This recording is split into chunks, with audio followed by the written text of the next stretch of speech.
How did one girls' trip lie end with papers handed to me in a bright office lobby while people watched? Why did my husband look calm, like he had already finished crying months ago, while I was shaking and calling him the villain? My name is Ligeia Carter, and I knew how to sell a story with a smile. I did it at work every day. People called me calm and good with words. I liked that. It made me feel right, even when I was not. That morning, I stood in my kitchen and made coffee like everything was normal. The house smelled like toast and detergent. Ethan sat at the table with his laptop open. He worked from home most days. He always looked serious, like life was a list he had to finish. He asked where I wanted to go for my weekend trip. I said I needed a break with the girls. He asked which city. I said it was the same kind of place we always talked about, a beach town with cute shops. He asked which hotel. I said Tessa would book it, and I did not have the name yet. He did not raise his voice. He only looked at me for a long second. Then he asked why I did not have the flight details. I told him he was acting like a manager, not a husband.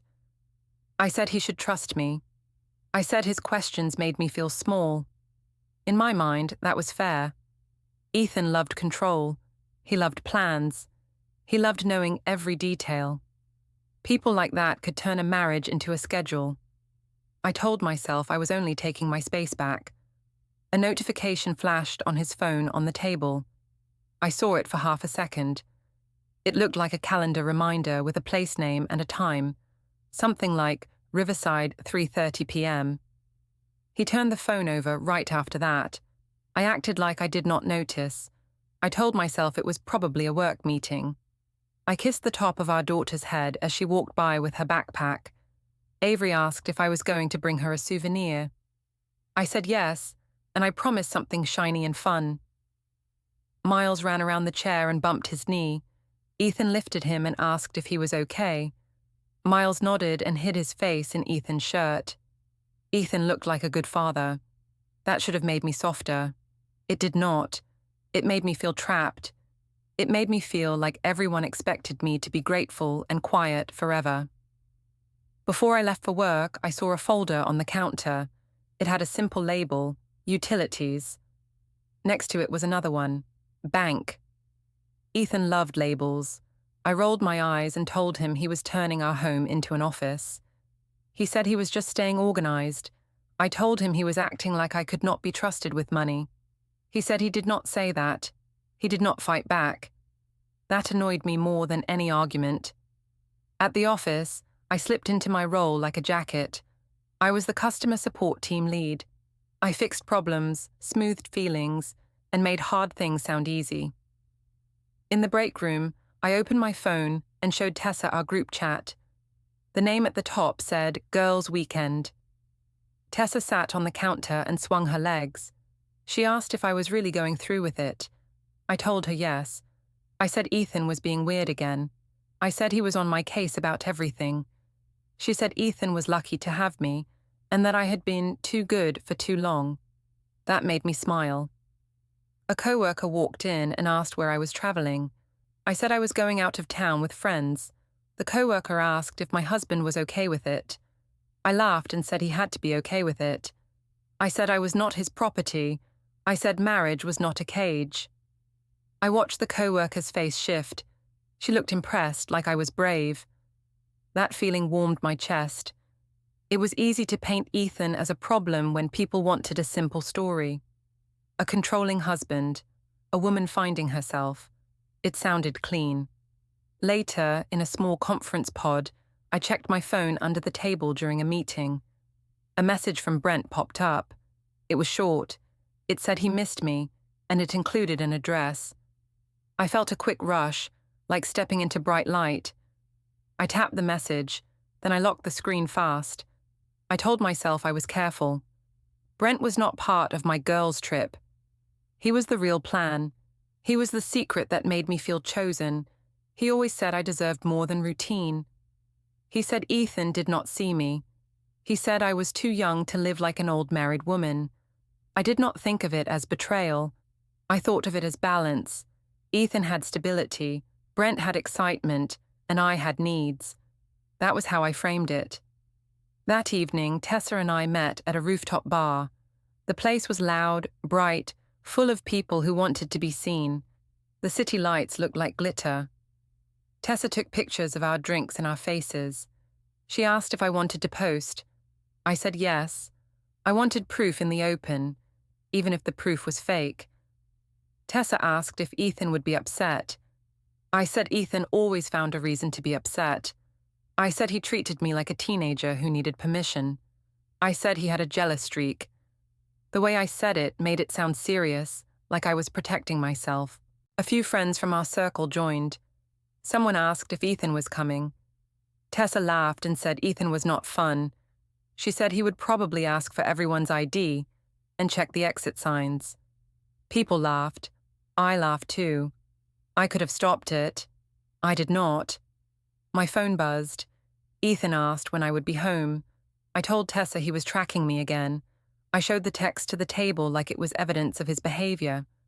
Someone said Ethan needed hobbies. Someone said he should let you live. I nodded like they understood me. Ethan sent another text asking if I could send the flight confirmation when I had it. I told myself he was pushing.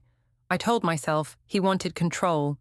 I typed that I would send it later because I was busy. Tessa leaned close and asked if I was nervous. I said I was excited. I said I deserved a weekend that was mine. I said if Ethan had a problem, that was his insecurity. Inside, I felt a small pinch of fear. Not guilt, exactly. More like the fear of losing my story. I needed the lie to hold. If it broke, people would see me as what I was doing, not what I claimed I was doing. At the bar, I opened a travel app and bought a ticket. Not the ticket Ethan expected. Not the timing I had hinted at. I did it fast, like ripping off a bandage. My hand shook for a second, and then it stopped. When the confirmation popped up, I stared at it. It felt like a door closing behind me. I looked up and saw Ethan's name on my screen again. Another message came in. He asked, very simply, if I could please send the screenshot now so he could plan the kids' schedule for the weekend. I took a sip of my drink and told Tessa he was being dramatic. Then I put my phone face down, like that could make the question disappear. The next day, I acted like I was packing for a normal girls' weekend. I laid bright tops on the bed and tossed in sandals I knew I would not use. I wanted the suitcase to look real if anyone saw it. Ethan watched from the doorway. He asked if I needed him to drive me to the airport. I said no, because Tessa was picking me up. I said I did not want him to hover. He asked what time my flight was. I said it was later in the afternoon. He asked which airline. I said I would check when I got to the airport because my phone was messy. I knew I sounded careless. I also knew careless could look innocent. People did not expect a careless person to plan a lie. Avery hugged my waist and asked if I would call her at night. I said I would. Miles grabbed my shoe and laughed. Ethan lifted him and told him to say bye to Mom. Miles waved with sticky fingers. Ethan's face did not move much. That made me feel like he was punishing me already. In the car, Tessa played loud music and talked about the beach, like we were really going. She asked if I had told Ethan the city name yet. I said I had told him enough. I said details were not his right. She said I was finally learning. I liked that phrase, finally learning, like cheating was a skill. At the airport curb, I stepped out and took pictures fast. I posed near the departures sign and angled my face toward the light. Tessa asked if I wanted a short video too. I said yes, because a video looked more real than a photo. I rolled my suitcase and acted busy. Ethan texted, asking if I got there safely. I said yes, and that I was about to go through security. He asked for a screenshot of the boarding pass. I said the app was loading slowly. That was a half-truth. The app did load slowly, just not for the flight, he thought. Tessa hugged me and said she would cover anything I needed. She said if Ethan asked, she would say I was with her the whole time. She said it was not a big deal because husbands always acted suspicious when women had fun. I told myself she was right, like a chorus repeating the line I wanted to hear. When she drove away, I felt exposed for a second. My stomach tightened. I walked inside anyway. I did not board a plane. I went into the restroom, changed my lipstick, and ordered a rideshare. The driver arrived within minutes. I watched the airport behind me through the back window. It looked like a clean exit, like a place where stories began and ended. On the ride, Brent sent a message saying he was already checked in. He asked if I was sure. I said yes, and that I was tired of being treated like a child. He said he liked my fire. He said Ethan did not deserve me. I let those words fill the space in my chest where guilt could have gone. The hotel was downtown, not near any beach. It smelled like perfume and polished floors. Brent met me near the lobby seating area. He looked confident, like he belonged everywhere. He asked if I was nervous. I said I was excited. He asked if Ethan suspected. I said Ethan was always suspicious and that it was his problem. We went up in the elevator. I watched my reflection in the mirrored wall and tried to look like a person who was in control. Brent asked what my friends thought. I said my friends supported me. I said they saw Ethan for who he was. I heard myself say it and believed it more with each sentence. In the room, Brent offered me water and asked if I wanted to order food. I said yes, because eating made it feel normal. He asked how long I could stay. I said the whole weekend, and maybe one extra day if I played it right. I checked my phone again. Ethan had sent another message asking if I had landed. I answered quickly and said I just got in. He asked which gate. I said I could not remember. I added a laughing emoji to make it feel casual. He did not respond right away. That silence felt like pressure. I told myself he was waiting to catch me. I told myself he was trying to control my mood, even from far away. That story made me angry, and anger was easier than fear. To keep the lie strong, I posted. I uploaded the airport video and wrote something about finally unplugging. I added a beach emoji, even though there was no beach. I tagged Tessa. She reposted it fast and added hearts. Brent watched me and smiled. He said I was brave. He said other women would never dare. I said I was tired of being good. A little later, Tessa sent me a screenshot from a group brunch photo. It was not from today. It was from last month. She asked if I wanted her to post it like it was now. I said yes. I told her to tag me and add a silly caption about girls who heal together. She did it. Within minutes, people liked it. People commented that I looked happy and free. I stared at the comments and felt clean, like the internet washed me. Then Danny called. I stepped into the bathroom so Brent would not hear. Danny asked where I really was. I said I was fine and that she needed to calm down. She said Ethan had asked her a question. She said he had asked which airline I used because he wanted to know what time I landed. She said his tone was calm and polite, which made it worse. I told her to pick an airline name and say it with confidence. Danny said she did not want to lie. I told her she owed me because I had covered for her in the past. I said, family protected family. Danny went quiet. Then she said she would handle it, but she sounded scared. After the call, my hands shook. I hated that. I hated feeling like I needed anyone. I looked at myself in the mirror and told myself I was still right. I told myself Ethan pushed me into this by being suffocating. I repeated it until my face looked steady again. That night, Brent and I ate takeout at the small table by the window. He asked what Ethan was like when he was upset. I said Ethan did not get upset the normal way. I said he got cold and made lists. I said he acted like a judge. Brent said that sounded scary. I said it was, and that I had lived with it for years. Another message came in from Ethan. He asked if I could please call Avery before bedtime. I told him I would in a bit. I waited longer than I should have. because part of me wanted him to feel what it was like to wait. When I finally called, Avery asked why the room behind me looked different. I said I was at a hotel and hotels all looked the same. She asked if Tessa was there. I said Tessa was in the bathroom. Avery said she missed me. I said she would be okay and that she needed to listen to Dad. After I hung up, I saw a missed call from an unknown number. No name, no voicemail. For a moment, my stomach dropped. I told myself it was spam. I told myself it meant nothing. I opened my social app again and noticed Ethan had stopped viewing my stories. He always watched them before. He always reacted with a small heart or a smile. Now there was nothing. I told myself he was trying to punish me. I told myself he wanted me to panic and run back. I promised myself I would not give him that. I posted one more photo of a drink on the hotel table, cropped tight so no one could see the city view outside. Then I set the phone down and tried to act like I was winning. I came home on Sunday night with a suitcase that felt heavier than it should. I told myself it was only clothes. It was not. It was the weight of a story I had to carry without dropping it.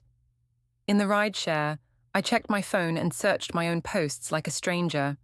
The airport video looked real. The brunch tag looked real. The comments made me look brave. I held on to that. If people believed it, then it could be true enough. Brent had asked if I wanted him to walk me out. I said no, because I did not want eyes on us. He said I was being smart.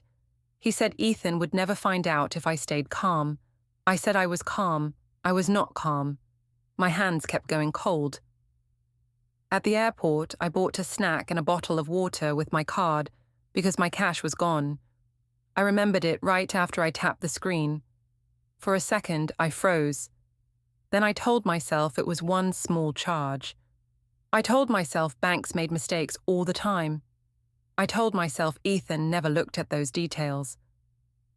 When I pulled into our driveway, Ethan's car was parked in a strange way.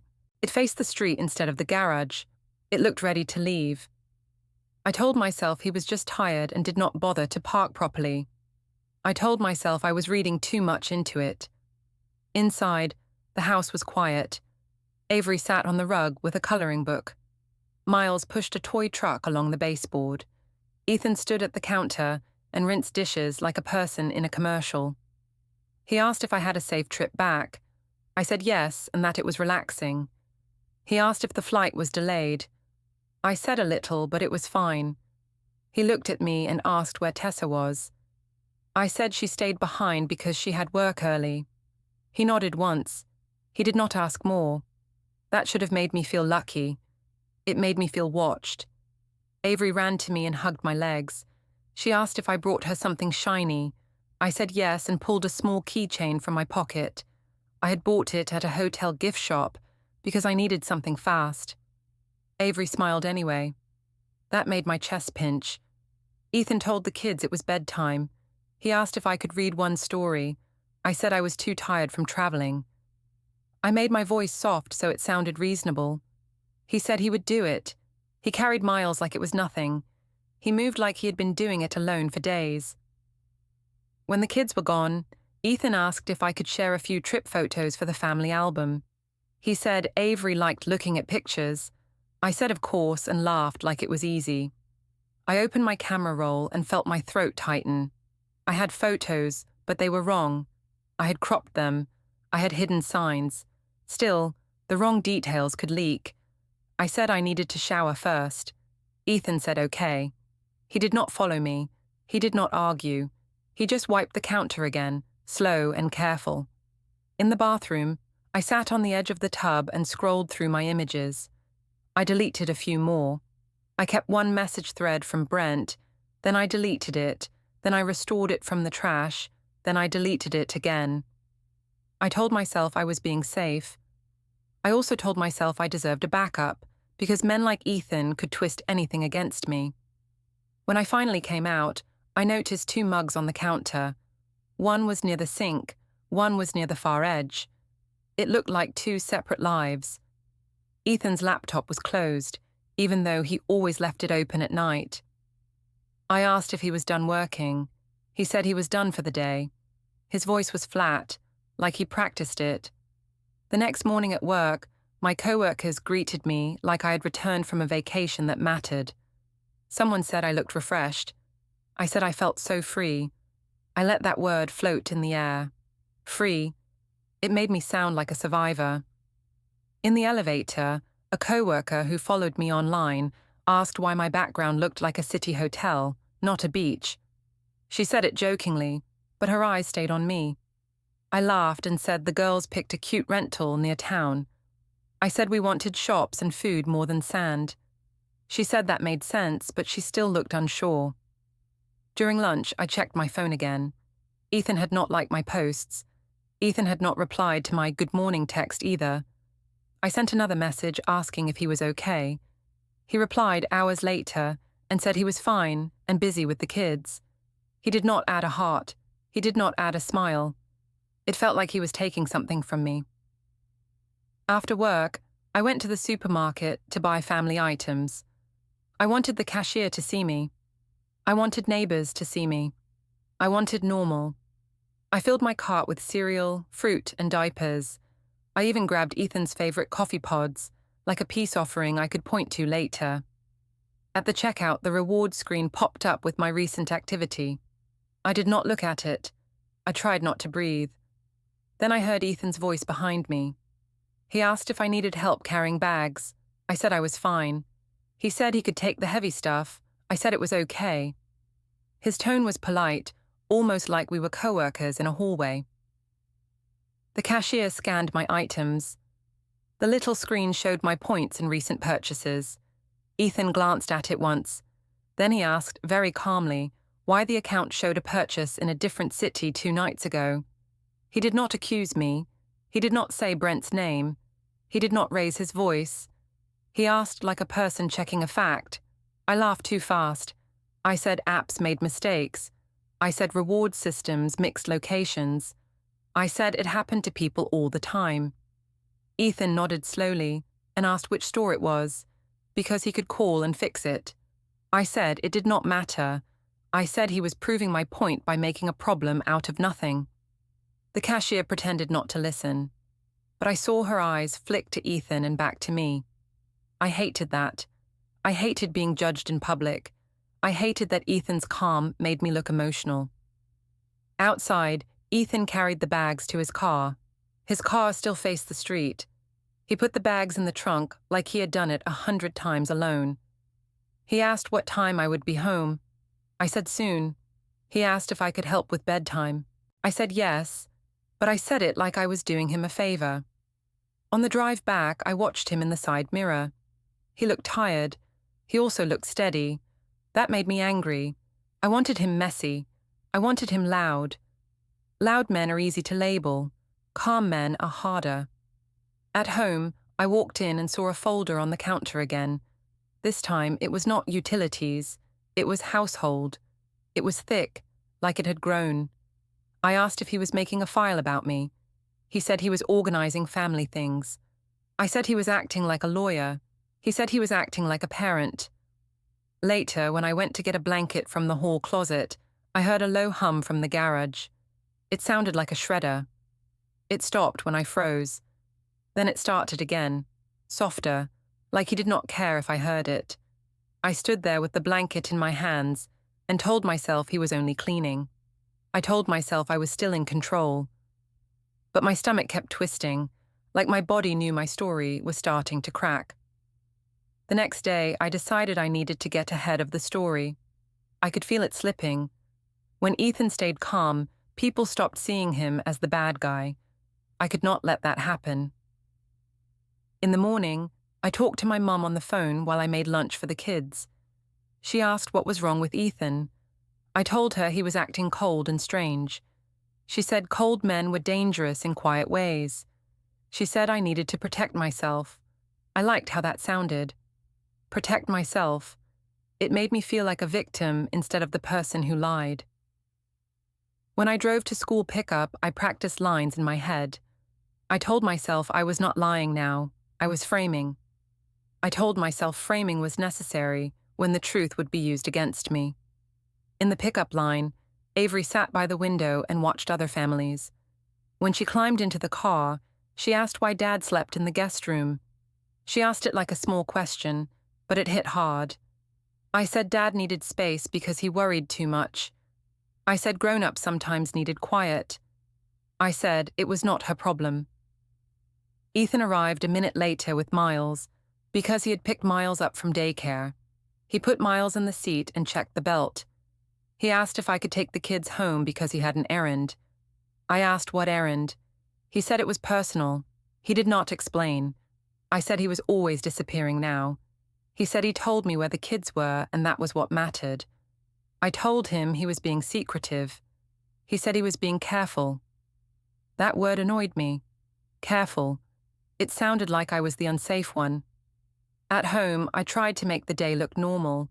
I cooked pasta. I asked Avery about school. I played with Miles for 10 minutes and then told him to go to his toys. I told myself I was doing my part. When Ethan came back, he walked past me and washed his hands without a word. He set his phone on the counter, and I saw a thread title for a second. It looked like follow-up. He turned the screen down right after. I asked who he was following up with. He said it was nothing important. He said it was just tasks. I did not like how he spoke. It was polite, but it had a wall in it. That night we had dinner with his parents at their family restaurant. It was one of those places with long tables and bright lights. People talked loud and leaned close. It was the kind of place where your face had to behave. My mum came too, because I invited her on purpose. I needed backup. Danny came as well, and Tessa showed up late like she owned the room. The kids sat with crayons. Ethan sat across from me. His posture was straight. His eyes did not chase mine. During the meal, my mom asked Ethan why he was acting distant. She asked in a sweet voice, like she was only curious. Ethan said he was tired and focused on the kids. My mom said a husband should not punish a wife with silence. Ethan said he was not punishing anyone. He said he was choosing calm. I laughed and said calm could be a weapon. I said it was easy to look good when you refused to talk. I said he was trying to make me look crazy. I watched faces around the table. A few people nodded. That gave me energy. Tessa added that Ethan always seemed tense. She said he acted like everything had rules. She said it must be hard to live like that. Ethan did not respond to her. He asked the waiter for more water for the kids. I pressed harder. I said I had been honest about needing a break, and Ethan still acted like I did something wrong. I said he had always been suspicious. I said his suspicion was the real issue. Ruth, my mother-in-law, put her fork down and looked at me. She asked if I was calling Ethan suspicious because he asked normal questions. She asked if I thought it was normal to give no details and demand trust. Her voice stayed controlled, but it was sharp. I felt heat rise in my face. I told her she was biased. I said she always took his side. I said she did not know what it was like to be married to someone who needed control. Ruth said she knew what commitment looked like. She said commitment did not hide. She did not say the word cheat. She did not need to. The air tightened anyway. Danny tried to change the subject. She asked Avery about school. Avery said she missed when Mom and Dad laughed. She said Dad was quiet now. Danny's smile froze for a second. My mum said kids were sensitive and it would pass. Ethan said he would keep routine steady. That phrase made people look at him. Steady. Routines. It sounded like he was the responsible one. I hated that. After dinner, in the parking lot, Ruth pulled me aside. She asked what I had done. She asked it softly, like she already knew. I told her I had done nothing. I said Ethan was making drama. Ruth said Ethan did not make drama. She said he avoided it. She said if he was quiet, it was because he was hurt. I told her Ethan was not hurt, he was proud. I told her he wanted power. I said he used silence to control me. Ruth said silence was not control if it was a boundary. I rolled my eyes and walked away. On the ride home, my mom told me Ruth was trying to scare me. She said Ethan's family liked to look perfect. She said I needed to keep my story straight. Danny sat in the back seat with the kids and did not speak much. That bothered me. Danny used to talk. 2 days later, I ran into Ethan at a co-working cafe near our neighborhood. I went there on purpose. I told myself it was a coincidence if anyone asked. He sat in a corner with a laptop and a coffee.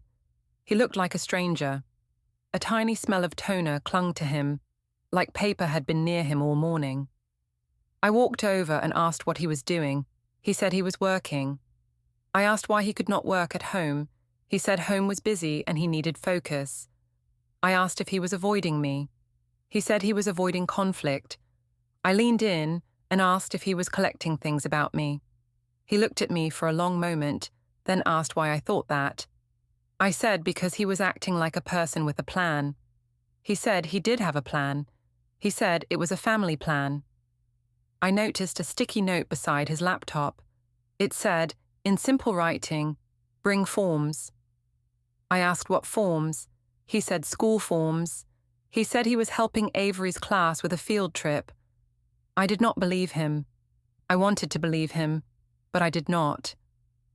When I got home that night, I saw the guest bed looked slightly disturbed, like someone had changed position in the night. I stood in the hallway and listened.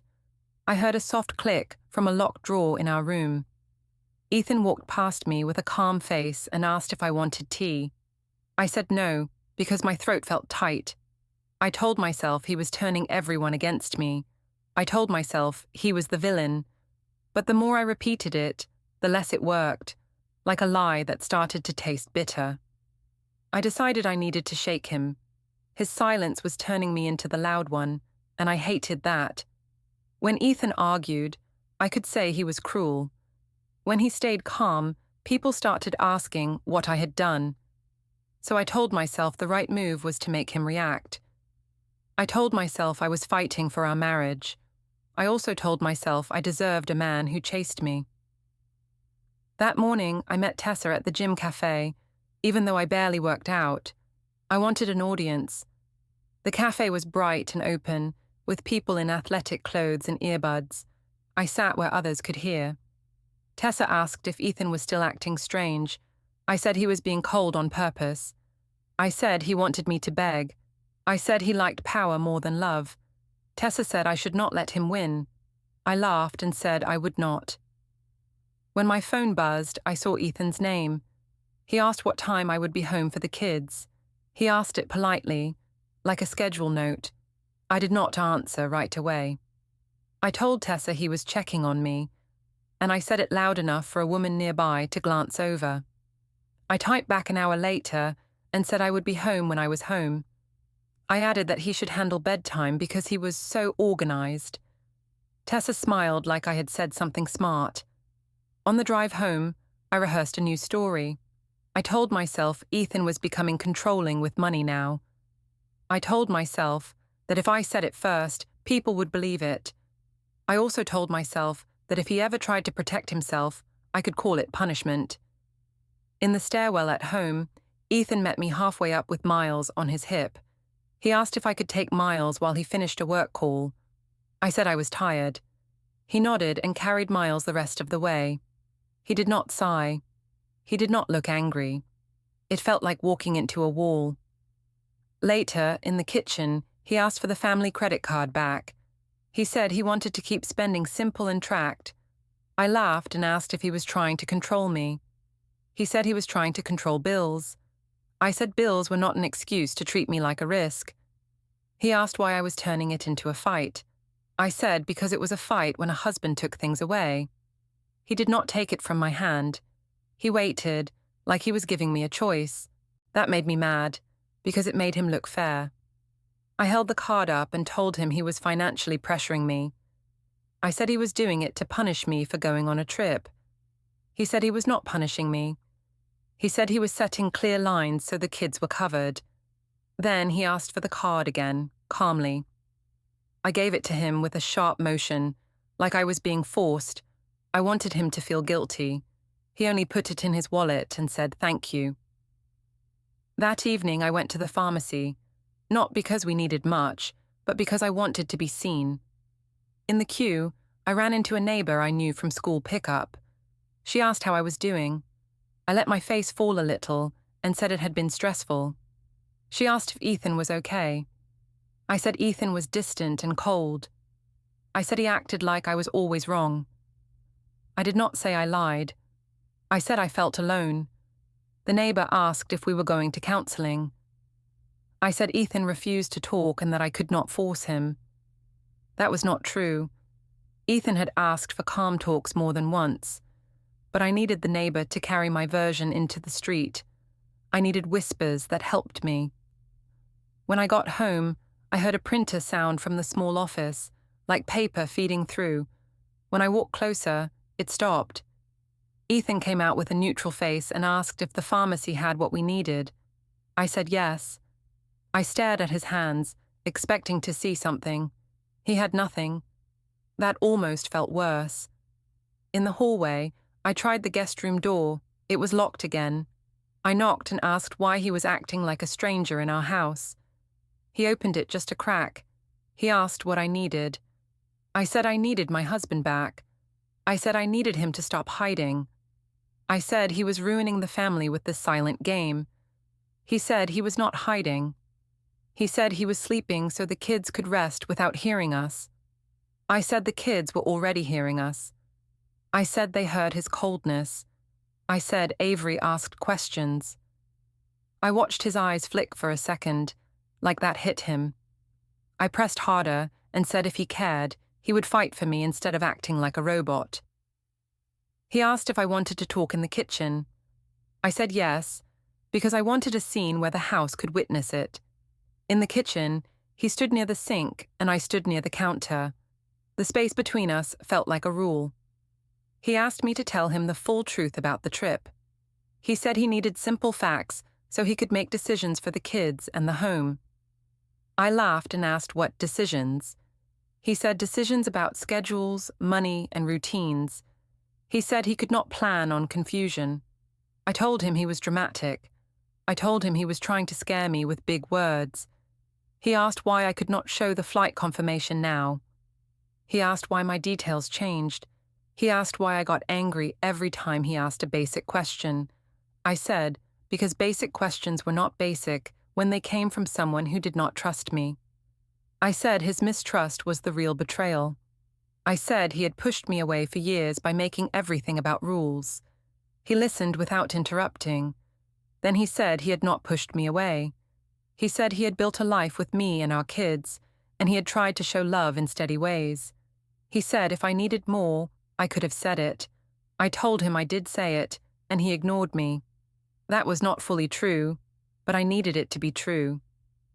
I walked to the counter and pointed at the folders that kept appearing: household, bank, utilities. I asked if he was building a case against me. He said he was organizing.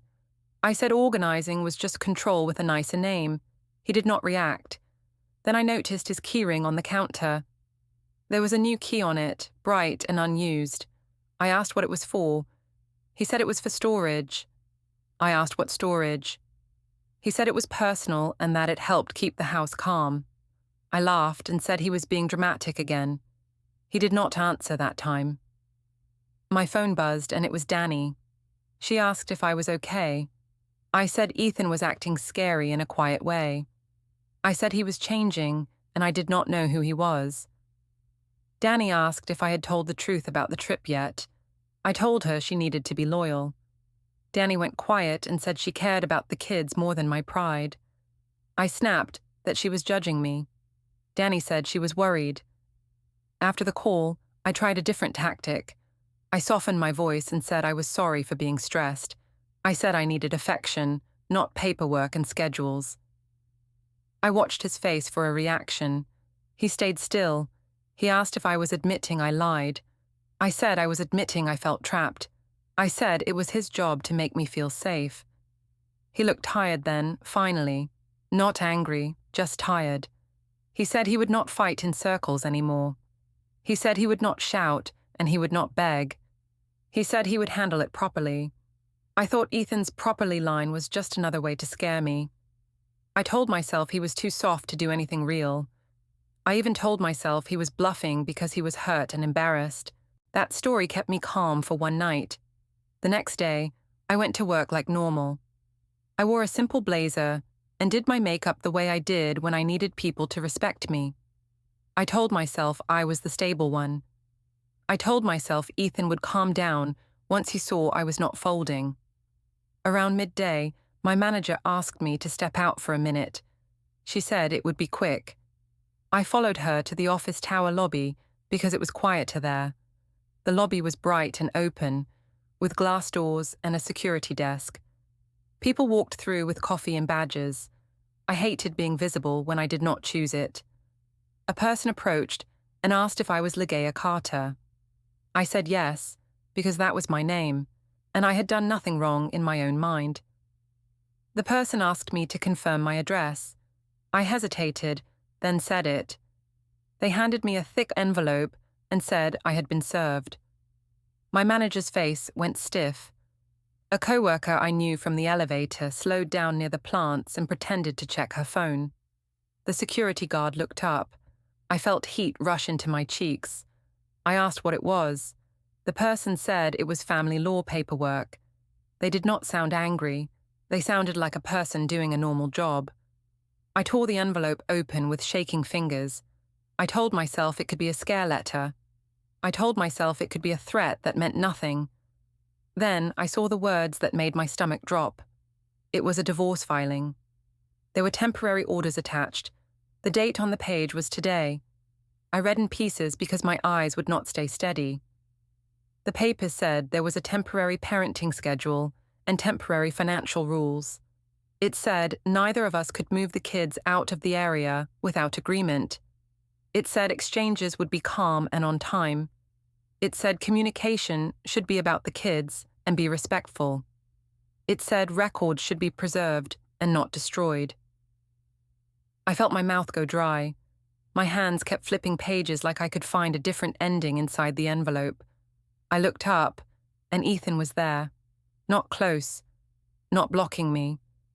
He stood a few steps away, near a column, like he planned it to be safe and lawful. His face was calm. His shoulders were straight. He looked like a person who had already finished the worst part in private. I asked what he was doing to me. I said he was humiliating me at my workplace. He said he was not doing a fight in public. He said he was following proper steps. He said the papers were not revenge. They were structure. I told him he was acting like I was dangerous. I told him he was trying to take my kids. He said he was not taking the kids. He said the schedule was temporary and clear. He said the kids needed routine, not chaos. My manager asked if I needed to sit. I said no because sitting felt like losing. I said Ethan was doing this because he could not handle me having friends and a trip. I said it was control. Ethan said the issue was not a girls' trip. He said the issue was my lie and what came with it. He said he had asked for basic facts and I had attacked him every time. He said he had given me chances to be honest. I laughed. Too loud. I said he was exaggerating. I said it was one weekend. I said nothing serious happened. I said he was punishing me for needing space. He did not argue about my words. He just listed what he had, like a person reading items off a shelf. He said my location timeline did not match my story. He said my card activity showed charges in the hotel city. He said the shared device backup held deleted messages I thought were gone. He said he did not guess. He verified. He said he did it quietly so the kids would not live inside screaming. I felt my chest tighten. I wanted to snatch the pages from my own hands and rip them, but the papers said not to destroy records. Even my anger felt trapped by rules now. I told him he was cold. I told him he was cruel for doing this in public. I said he wanted me to look bad. Ethan said he did not choose the lobby to shame me. He said it was a lawful place to serve papers, and he did not control who walked by. He said he had tried to talk at home, and I turned it into accusations. The co-worker near the plant stared at me for 1 second too long. I could see her thinking. I could see her placing me into a different box than the one I had built online. My phone buzzed. It was my mum. I answered fast and said Ethan served me at work. I said he was trying to ruin me. My mom said he was disgusting and that I needed to fight. She said I should come home and not let him win. Her voice was loud enough that my manager heard pieces. Ethan did not react to my mum's words. He asked if I had read the pickup time for today. He said he would follow the temporary schedule starting now. He said he would not argue about it later in front of Avery. I told him I would not follow anything. I said I did not agree. Ethan said it did not require my feelings to start. He said it was effective today, and that was the point of temporary orders. My stomach turned. That one line, effective today, felt like a door slamming. A few hours later, at the school pickup line, I tried to act normal. I told myself I could still control the scene there. Then I saw Ruth's car ahead of me, and Ethan standing near the curb, calm, waiting in line like any other parent. Avery ran out first. She saw Ethan and went straight to him. I stepped forward, ready to claim her, ready to make it look like Ethan was stealing a moment. Ethan said pickup would follow the order for today. He said we could talk through messages about tomorrow, like the papers said. I opened the envelope again with shaking hands, right there in the line of cars, and I saw the same words in black and white. The temporary schedule started today, and I was not the person deciding anymore.